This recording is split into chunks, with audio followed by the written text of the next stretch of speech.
We've got some rain clouds coming in, and I can't be in the house right now because my girlfriend is working from home. So I'm over here at my dad's place in the big garden on the hill, and I figured I'll do a little live stream until it rains. And I wanted to talk about the different kind of grow zones that I have here. There's three really distinct ways that I grow things. One of them is in raised beds. It's pretty classic cultivation, follows a lot of organic grow methods. Then I've got some stuff that I grow the perennial herbs, and those I grow them like trees. It's a little bit different, low maintenance kind of thing because they're perennial, so they're going to stay there. So you have to organize that in a way to plan for their future growth, versus the beds, which you're flipping them all the time to new annual crops that you just harvest them after a season. So then I have a third way that I'm growing things that's, in my opinion, the most interesting because it's the way that you can get the most food for the least amount of effort. And it's following a lot of the Masanobu Fukuoka methods that he outlined in One Straw Revolution and his other books, which is basically like trying to figure out, how do I get this plant to grow here without even planting it here? Can I just throw the seeds out and get that plant to grow just because the seeds are in the right area and they're tuned into that environment? Can you naturalize a plant? And naturalizing basically means that you got that plant to produce its own seeds. A great example of this that I like to use is like, let's take a kid that's like living at their parents' house until they're an adult versus one that becomes self-sufficient. So the way that farming normally works, all the kids live at the parents' house forever and they get babied and coddled and given allowances and all sorts of stuff.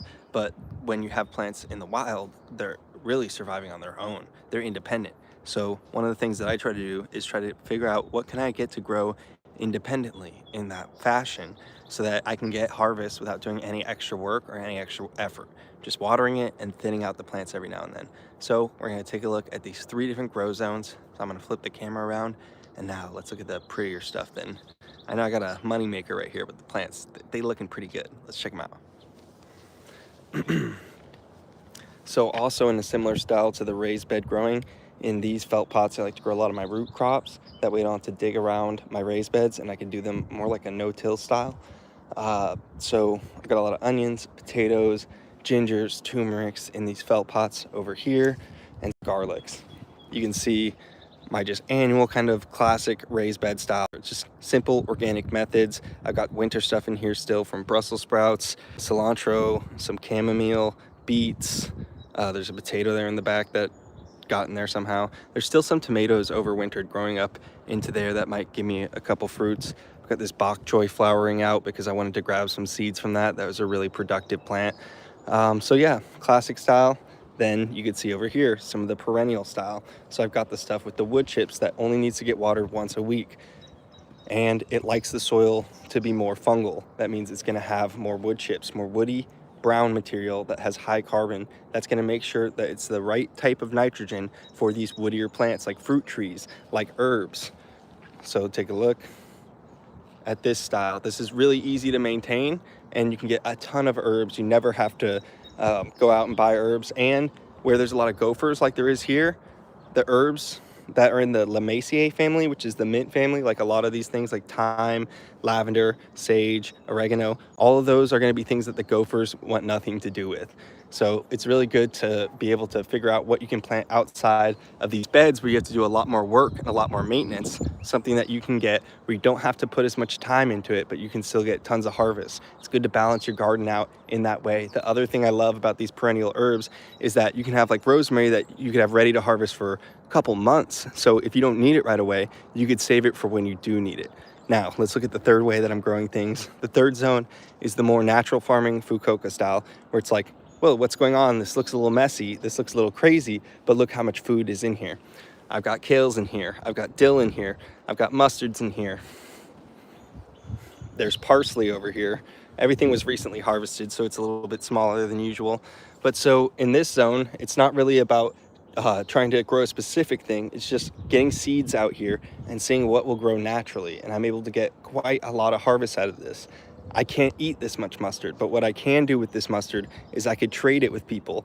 I have people in town that do sourdough bread. I have people in town that trade me stuff at the farmer's market for the greens and the herbs that I bring them, that I grew in this totally simplistic natural farming method that takes very little effort. Now, if I were to just take like kales and plant them out here, they'd get decimated. But once I have this cover of all these mustards, then I can get the kales and other stuff that I transplant out here to grow. Not only are the roots from the mustard plants helping to feed the microbes and breaking up the soil that's heavy compacted clay here, but also the leaves that I don't harvest, I just put them down on the clay like so, and they break down really quickly, become soil and food for the earthworms, and they cover the soil, which helps keep the clay from getting compacted and making runoff on the surface of the clay. As you can see, here's some exposed clay. It's really hard for this to take up water, and that's one of the reasons why these lettuce plants aren't doing so well right there. I just had a ton of lettuce plants though, so sometimes I just huck stuff out and give it a chance. You know, you give it a chance. Got some of my black hollyhocks. They got a little bit fungal and weird during the winter, but they're starting to come back, so I think these are going to be really cool. Totally black flowers on those. We got some bulbs starting to come up that we got at the garden store. Planted, I'm pretty excited for these. I can't remember which ones are tulips and which ones are which. We'll hop to the end of the herb garden real quick. Got some Tulsi basil over here. Got some sage starting to flower out. That's really nice. Got my carrots right there too. I like to do the carrots in these felt pots. They seem to do pretty well. You just don't sow them too thick if you want them to size up. Oh, here comes that rain. Shoot, shucks, this stream might be ending pretty soon because it's starting to get wet out here. Well, I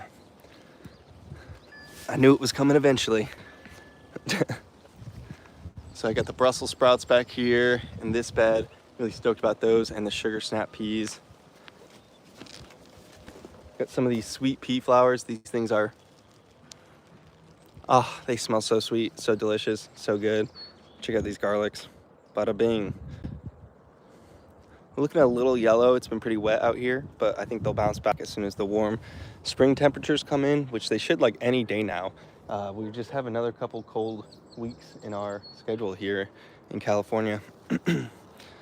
Love the Tulsi. I like to harvest it before the flowers start to actually set the seeds in them. So these ones are all a little bit far gone. So I would cut these flowers off if you want to keep getting the leaves from them, or you can let it go to seed and collect your own seed from your Tulsi basil. Take a peek at the cabbages. This is golden acre cabbages. You should get like nice meaty hand size. So I'm excited. These are heading up pretty nicely. I got a really pretty bed of lettuce over here too. Boom, look at these. This is the Cimarron romaine. These things are beautiful. You can harvest them as a head, or you can just take a leaf off the edge and keep cutting them over and over again. And then I got the butter crunch head lettuce over here, as well as some cauliflowers starting to develop down in there, and freshly planted purple cauliflower and Di Chico broccoli, as well as some previously harvested cilantros coming back up. And anywhere I could poke a few green onions. It's always easy to just pop a few green onions in the corner. Something I'm pretty pumped about right here is my boysenberry bush. See how this looks like a mangled corpse right now? But look closer and you'll see these buds are starting. So everywhere that these are, that's a new branch, or it's gonna be a flower site. And this thing has branches all over the place that are noding up right now, and it's about to start really bushing up, taking off. The other thing I'm pretty stoked about is my overwintered pepper plants. As soon as the weather gets a little warmer, they're gonna bounce back into leaf production and be really stoked out. I've got some tomatoes that are already sizing up pretty nicely from some volunteers that I had in my compost. It's one of the most awesome things about doing your own compost is you'll get some great volunteers like tomato plants that you can pick out of your seed starts or wherever you're spreading your compost and move them to a better location like I did here. These Cape Margerets are really beautiful. And I think what's really interesting about a lot of flowers in the daisy family is that they'll open up when it's nice weather. The flowers will just bloom for like one day and then they'll close back up. So these ones are in the process of closing up in preparation for this rain that is starting to come in, but isn't too bad. So I'm still out here for a little while longer. Doop-a-doo. Here's a nice little kale patch that I've been harvesting off very heavily. For me, there's no need to have a huge kale plant. Just keep harvesting as many leaves off of it as I can, because that'll keep the leaves a little bit smaller, more tender. I really like them when they're like this size versus when they get really big. I start to feel like they're a little bit more tough. Pretty stoked for this mulberry. It's like a mulberry bush. I haven't grown these before, but I'm excited to give it a try. And definitely really pumped for these onions and potatoes. All right, the rain is starting to really come down, as you can see it, so we'll say goodbye for now. The hill's gonna be stoked out on this. This is a really crazy zone. Here's my wild gardening, here's my perennial gardening, there's my annual organic regenerative style all around here. So last peek at everything, and then it's too wet. So peace out, everybody. Thanks for watching. If you're in California, have a good rain, and get ready. There might be some serious rains in some areas, so everybody stay safe, and yeah, peace.